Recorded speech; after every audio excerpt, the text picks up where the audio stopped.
আমাদের নামাজে তৃপ্তি কেন আসে না, নামাজে শান্তি কেন আসে না, নামাজে মন কেন বসে না? আরে বসবে কি করে? বাড়ি থেকে হারাম খাওয়া দাওয়া করে আসবে আর নামাজে এসে মন বসবে? হাদিস শরীফের মধ্যে লেখা আছে কোন ব্যক্তি যদি একটা গুনাহ করে তো তার অন্তরে একটা কালো দাগ হয়ে যায়। একটা থালা নেবেন বাবজি, থালা প্রত্যেকদিন একটা করে কালির দাগ মারবেন। থালাটা কত বড় হয়, ছোট থালা, একটা করে কালো যদি দাগ পড়ে তো সাদা হোয়াইট প্লেটটা কালো হতে কতদিন লাগবে? বেশি দিন লাগবে কি? লাগবে না। আপনার একটা করে গুনাহ করলে যদি অন্তরে একটা করে দাগ পড়ে, সারাদিন 24 ঘন্টাতে একদিনে কত গুনাহ করেন একবার ভাবেন তো। 5 ওয়াক্তের নামাজ তো এরকমই ছেড়ে দেন, কত বড় বড় পাপ। আপনার অন্তরে এই দাগ পড়তেছে, বলুন কিভাবে আপনার মন বসবে? কেউ যদি নোংরা প্লেটে, নিকৃষ্ট খারাপ প্লেটে বিরিয়ানি দেয় তাহলে খাবেন ভাই? জোরে বলেন। কিন্তু পরিষ্কার পরিচ্ছন্ন সাফ প্লেটে থালাতে যদি বিরিয়ানি নয় চাটনি দিয়ে দেয়, যেটা বিরিয়ানির সঙ্গে ফ্রিতে পাওয়া যায়, ওটা দিলে খাওয়ার যোগ্য হয়ে যায় কি যোগ্য হয় না? ওটা খাবেন কি খাবেন না? তাহলে কেন বিরিয়ানি 100-200 টাকা প্লেট, দামি খাবার, রেস্টুরেন্টের ব্র্যান্ডেড খাবার, এই খাবারকে আপনার দিচ্ছে, আপনি খেলেন না কেন? কিন্তু যেটা চাটনি মানুষ ফ্রিতে পায় সেটা দিয়া মাত্র আপনি খেলেন কেন? তো আপনি বলবেন হুজুর খাবার বড় কথা নয়, যে পাত্রে যে প্লেটে খাচ্ছি প্লেট বড় কথা। প্লেট যদি পরিষ্কার থাকে তো যতই ফ্রিতে পাওয়া খাবার হোক আর যতই মুআজ্জাজ সামানে কেরাম খাবার যেরকমই হোক না খাবার যোগ্য হয়ে যায়। আর প্লেট যদি নোংরা থাকে তাহলে যতই নামি দামি খাবার হোক না ওটা খাওয়া যায় না। ও মুসলমান, এই অন্তরটা একটা প্লেট, এই অন্তরটাও একটা থালা, এই অন্তরটাও একটা মুআজ্জাজ পাত্র। আর এই অন্তরটা যদি আপনার গুনাহ করে করে নোংরা থাকে আর দামি ইবাদত সব চাইতে নামাজও পড়েন, তোই দামি ইবাদত পড়ে অন্তরে কখনো শান্তি পাওয়া যাবে? তাহলে জান্নাতি হওয়া সহজ, আবার জান্নাতি হওয়াও কঠিন। কখন? প্লেট যদি পরিষ্কার থাকে, মন যদি পরিষ্কার থাকে। যেমন প্লেট নোংরা, দামি খাবারও খেলেন না, ঠিক অন্তর যদি নোংরা থাকে, সব চাইতে নামাজের মতন দামি ইবাদত পড়ে কে মন ভরবে? জোরে বলেন, ভরবেন না। এই জন্য মুআজ্জাজ সামানে কেরাম এই অন্তরটাকে আমাদেরকে পরিষ্কার করতে হবে কি হবে না? দিলকে পরিষ্কার করতে হবে কি হবে না? দিল পরিষ্কার না করে নামাজে মন বসবে, নামাজে শান্তি পাবেন, নামাজে তৃপ্তি পাবেন না, কখনোই পাবেন না। এবার একটা মশলা শুনেন আর উদাহরণও শুনে নিন। আপনাদের গ্রামে কুয়া আছে, কুয়া ইন্দ্রা আছে? এখন তো সব টিউবওয়েলের জগ, এখন টাইমিং সিস্টেমের ব্যাপারে অনেক জল হয়ে গেছে, এখন তো কুয়া হয় না। কিন্তু আমাদের গ্রামে আমাদের নিজের বাড়িতেই অনেক বড় কুয়া আছে। তো ভাবুন তো, কুয়োতে যদি একটা ছাগল পড়ে যায়, ওই কুয়োর কি পানি পান করা যাবে? জোরে বলেন। পশু দুই প্রকার, একটা হালাল পশু, একটা হারাম পশু। শুয়োর হারাম পশু, ছাগল গরু ইত্যাদি এগুলো হালাল পশু। এখন কুয়োতে হালাল পশু পড়লে তার বিধান কি, আর হারাম পশু পড়লে তার বিধান কি? শুনে নিন মুআজ্জাজ সামাইনি কেরাম। হালাল পশু যদি কুয়োর মধ্যে পড়ে যায় তাহলে আগে ওই পশুটাকে বার করতে হবে, তারপর 30 বা 40 ডোল পানি বার করে ফেলবেন, তারপরে ওই পানি ইন্দ্রার বা কুয়োর পানিটা খাওয়া জায়েজ হবে। জোরে বলেন। আর যদি হারাম বা পড়ে যায়, হারাম পশু যদি পড়ে যায় তাহলে হারাম পশুটাকে বার করার পর পুরো পানিটাকে বার করে ফেলতে হবে, তারপর ওই পানিটা খাওয়া জায়েজ।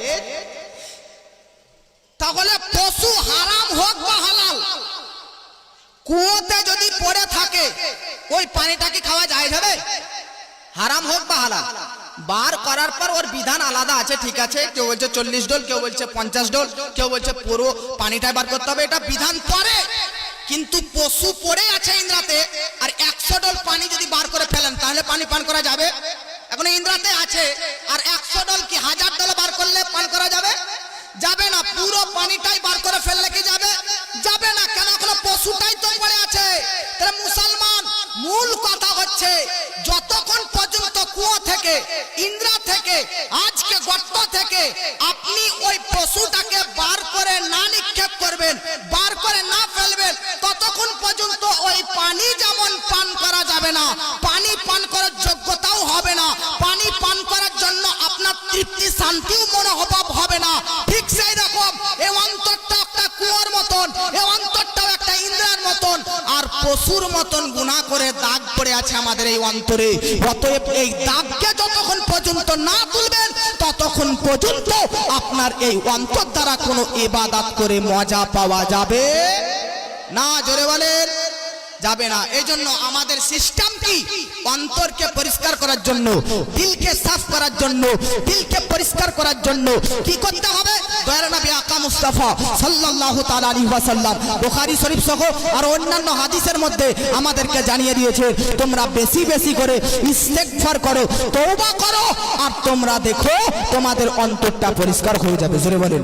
এই জন্য বাবাজি মিল্লাতে ইসলামিয়া অন্তরটাকে পরিষ্কার করতে গেলে সুদ থেকে দূরে থাকতে হবে কি হবে না? এক বাক্যে বলবেন, সুদ থেকে দূরে থাকতে হবে কি হবে না? হারাম কাজ মদ থেকে দূরে থাকতে হবে কি হবে না? মিথ্যা কথা বলা থেকে দূরে থাকতে হবে কি হবে না? পরনিন্দা থেকে দূরে থাকতে হবে কি হবে না? পরচর্চা থেকে দূরে থাকতে হবে কি হবে না? বেরার নামাজ ছেড়ে দেওয়া এরকম কর্ম থেকে দূরে থাকতে হবে কি হবে না? জোরে বলেন, মহাব্বতে বলেন। তাহলে পৃথিবীর মধ্যেতে ইয়েতিমদের মাল খেলে কি আপনার অন্তরটা পরিষ্কার হবে? বাপ মাকে আঘাত দিলে, বাপ মাকে কষ্ট দিলে আপনার অন্তর, আপনার দিল কি পরিষ্কার হবে?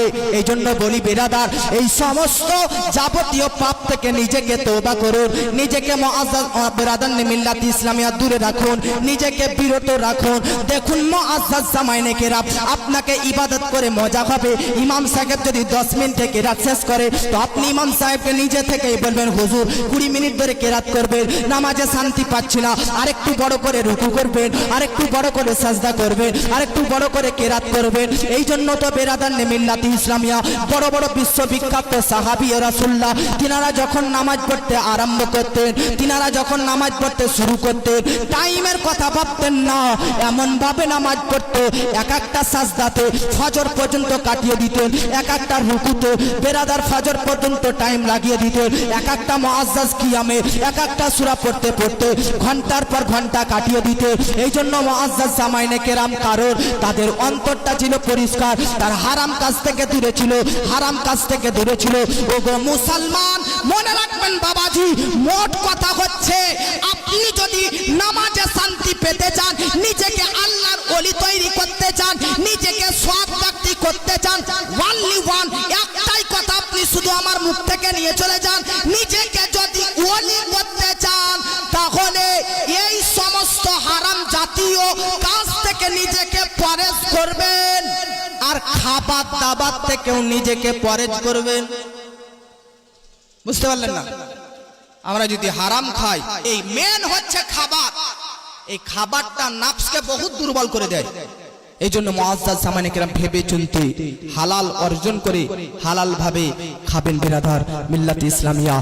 হারামের 1 কোটি টাকার বিল্ডিং এ ঘুমানোর চাইতে ডেলি 500 টাকা মজুরির কাজ করে মেঝেতে মাটিতে শোয়া তার চাইতে দ্বিগুণ উত্তম এবং নেকিরও কাজ রয়েছে।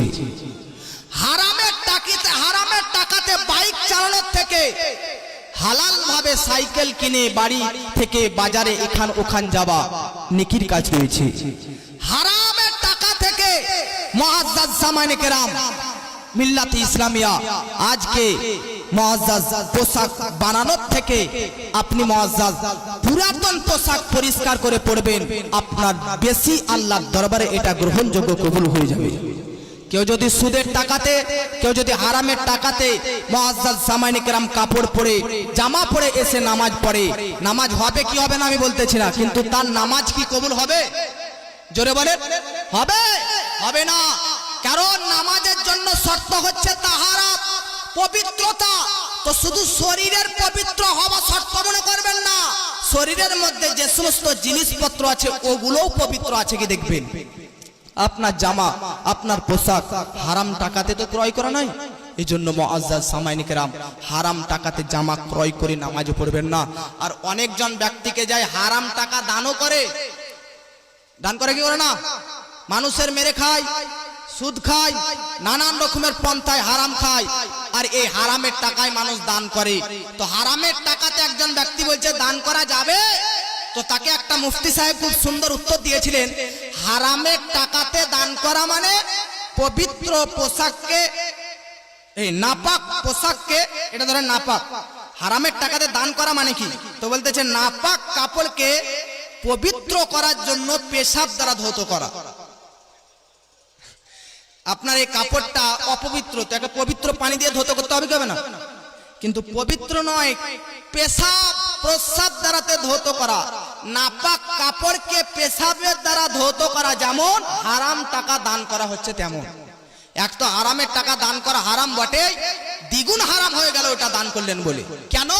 কারণ আপনি দান করতেছেন টাকাটা এই জন্য নিয়ত আপনার কি নেকির আশাতে, তো আপনি হারাম পথে নেকির আশা করলে কি আপনার মুআজ্জাজ সামান্য গ্রাম নেকি হবে? আর দ্বিগুণ হারামটা শক্তিশালী হয়ে যাবে। এই জন্য মুসলমান আপনারা জালসা শুনতে এসেছেন কিছু শিখার জন্য, এই জন্য শিখে যান যে আমরা এই সমস্ত কাজ থেকে দূরে থাকবো ইনশাআল্লাহ।